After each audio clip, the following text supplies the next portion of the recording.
আসসালামু আলাইকুম, শুভ দুপুর। সবাইকে দুপুরের শুভেচ্ছা জানিয়ে আজকে রান্না করতেছি আমি কাঁকরোল দিয়ে মাছের তরকারি। তেলের মধ্যে আমি পেঁয়াজটাকে ভেজে নিলাম, তারপর এখানে আমি দিয়ে দিলাম হচ্ছে কাঁকরোলগুলো আমি আগে থেকে সিদ্ধ করে রেখেছিলাম, একটু হাফ সিদ্ধ করে ফ্রিজে রেখেছিলাম আমার যাতে কাজটা সহজ হয় তার জন্য। তারপর এখানে দিয়ে দিলাম লবণ, হলুদ, তারপর মরিচ, ধনিয়া।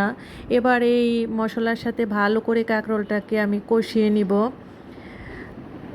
কষানো হয়ে গেলে এখানে আমি দিয়ে দিব পানি।